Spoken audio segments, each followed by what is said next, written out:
Good evening students. Marketing of services में आज आप सब MBA 4 स्टूडेंट्स का स्वागत है। जैसा अपन सभी को पता है कि अपन MOS की फर्स्ट यूनिट पढ़ रहे हैं और लास्ट जो अपन ने लेक्चर पढ़ा था वो था इमर्जिंग सर्विस एनवायरनमेंट। आज जो अपन लेक्चर पढ़ रहे हैं वो ये कि जो सर्विस सेक्टर है उसका इकोनॉमी के डेवलपमेंट में क्या योगदान है और क्या रोल है, ये अपन आज पढ़ेंगे। तो सबसे पहले बात करते हैं कि अपन इंट्रोडक्शन की। तो सर्विस सेक्टर जो देखा जा रहा है कि वो एक डोमिनेंट सेक्टर है, क्योंकि इसका कंट्रीब्यूशन इंडिया की GDP के अंदर भी काफ़ी ज़्यादा है। इसके अलावा जो सर्विस सेक्टर है ये फॉरेन डायरेक्ट इन्वेस्टमेंट को भी अट्रैक्ट करता है और इंडिया के अंदर ये एक्सपोर्ट करने के लिए भी ये अपना कंट्रीब्यूशन दे रहा है। और एम्प्लॉयमेंट भी, क्योंकि इस इंडस्ट्री के साथ, इस सर्विस सेक्टर के साथ बहुत सारे लोग जुड़े हुए हैं, तो ये एम्प्लॉयमेंट अपॉर्चुनिटी और एम्प्लॉयमेंट जनरेशन का भी एक बहुत बड़ा सोर्स माना गया है। तो यहाँ पे क्या है कि इंडिया का जो सर्विस सेक्टर है इसके अंदर वैरायटी ऑफ सर्विसेज हम लोग देख रहे हैं, एक्टिविटीज़। जैसे हम लोग देखते हैं ट्रेड की एक्टिविटीज़ हैं, होटल से संबंधित हैं, रेस्टोरेंट से रिलेटेड हैं, ट्रांसपोर्टेशन है, स्टोरेज है, कम्युनिकेशन है, फिनेंसिंग है, इंश्योरेंस है, रियल इस्टेट है, बिजनेस की सर्विसेज हैं, कम्युनिटी सर्विसेज हैं, सोशल सर्विसेज हैं, पर्सनल सर्विसेज हैं।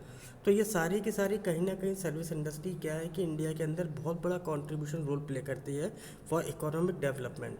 यदि अपन मार्केट साइज़ की बात करें तो इंडिया का जो सर्विस सेक्टर है ये इकोनॉमिक ग्रोथ में काफ़ी बड़ा की ड्राइवर के तौर पर देखा गया है। और इस सेक्टर का जो कंट्रीब्यूशन है वो इंडिया के जो ग्रॉस वैल्यू एडेड है, जो अपन ने फाइनेंशियल ईयर 20 में देखा था, वो था ऑलमोस्ट 59.39%।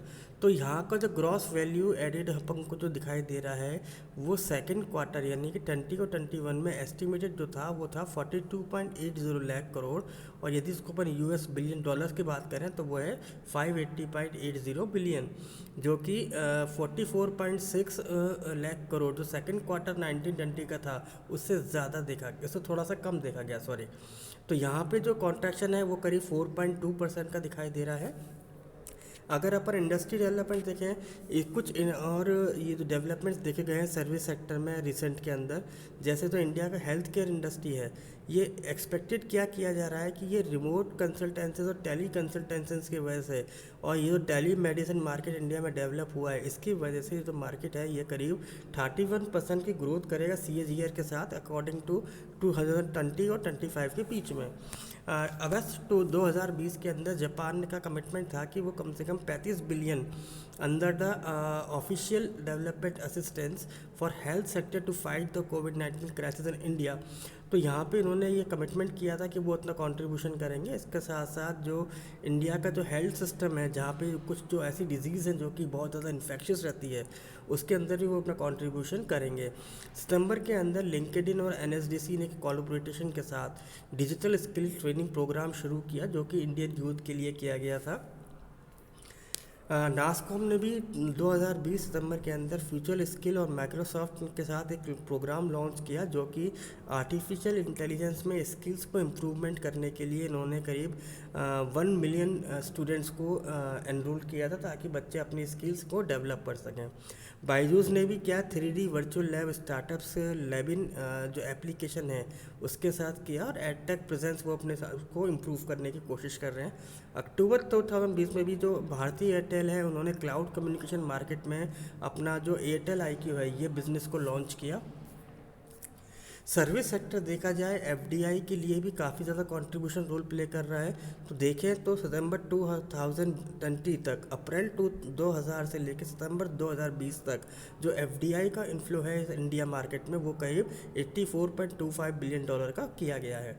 जून 2020 में जियो का जो प्लेटफॉर्म है उन्होंने करीब अपनी 22.38 स्टेक जो है रुपये, जो कि 1.04 ट्रिलियन की थी, उसको उन्होंने ग्लोबल इन्वेस्टर्स के साथ एक अलग डील करी है, जिसके अंदर उन्होंने Facebook, Silver Lake, Vista, General Atlantic, Mubadala, Abu Dhabi Investment Authority, TPG Capital और एल कैटरन के साथ मिलकर उन्होंने एक कॉन्ट्रीब्यूशन किया है।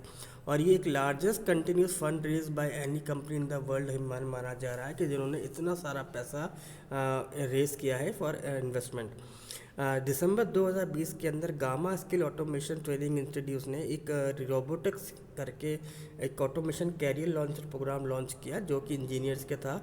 और इंडस्ट्री के अंदर 4.0 hand on skills learning centre जो कि IMT मानेसर गुड़गांव के अंदर है, यहाँ पे ये प्रोग्राम को ये लोग चला रहे हैं।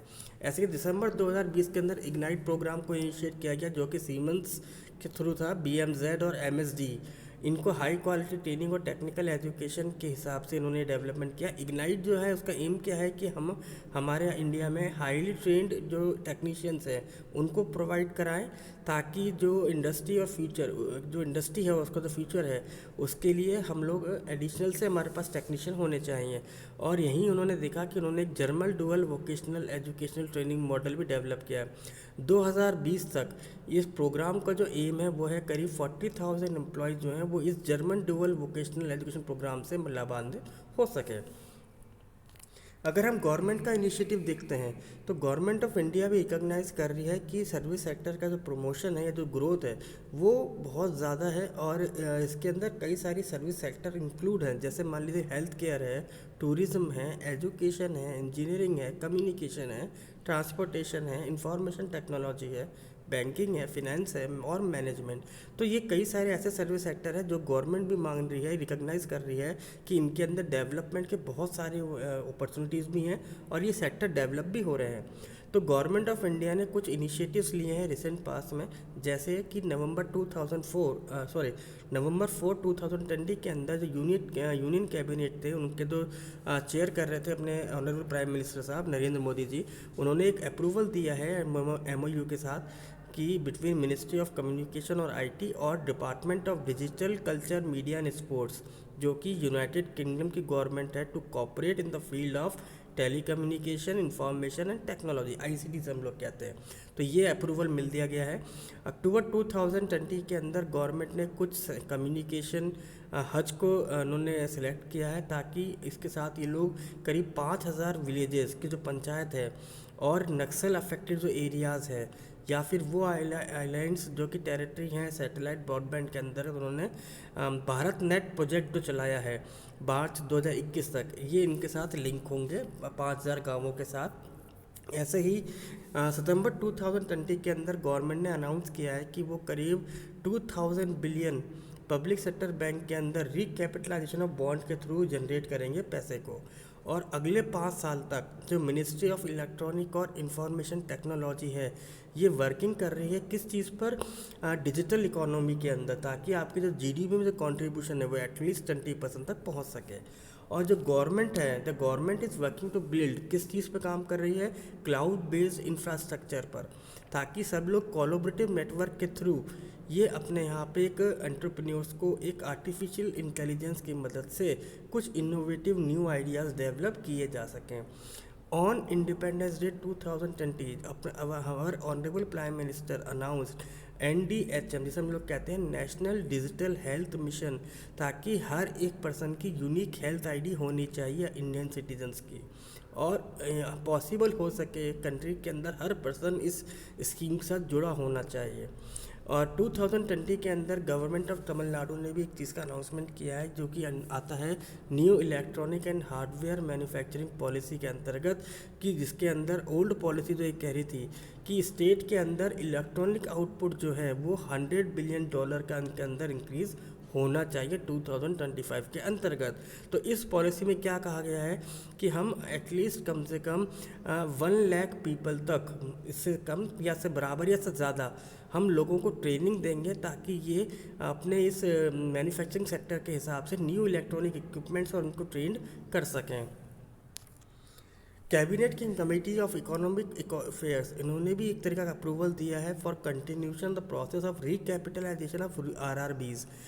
तो जितने भी RRB बैंक हैं वो भी अपना रिकैपिटलाइजेशन कर सकते हैं, और इनके लिए अनदर ईयर जो दिया जा रहा है 2020 के बाद ये दूसरी सुविधा उनको दी गई है कि लगातार कंटिन्यूस 2 ईयर्स के अंदर रिकैपिटलाइजेशन कर सकती है। गवर्नमेंट ऑफ इंडिया ने एक लॉन्च किया है नेशनल ब्रॉडबैंड मिशन, जिसका जो एम है वो ये कि गांवों तक 2022 तक सभी गांव जो हैं वो ब्रॉडबैंड से जुड़ जाने चाहिए, नेटवर्क हो जाना चाहिए। और under the mid term review of foreign trade policy 2015-20 के अंतर्गत सेंट्रल गवर्नमेंट ने भी जो इंसेंटिव्स हैं इस अंडर दिस एक्सपोर्ट फर्म्स, इस चीज़ को इन्होंने 2% से इंक्रीज़ कर दिया गया है। यदि हम इसको थोड़ा सा प्रैक्टिकली अप्रोच और देखें कि जो सर्विस सेक्टर है इसकी जो ग्रोथ है ये डोमेस्टिक और ग्लोबल कई फैक्टर्स पर डिपेंड करती है। तो इंडियन जो फैसिलिटीज़ मार्केट है ये एटलीस्ट 17% CAGR के साथ बिटवीन जो कि 2015 और 2020 में करीब 19 मिलियन US$ को सपोर्ट करेगा। और इनको लग रहा है कि ये जो बूम आएगा ये रियल इस्टेट, रिटेल और हॉस्पिटैलिटी इन सेक्टर्स के अंदर आ सकता है।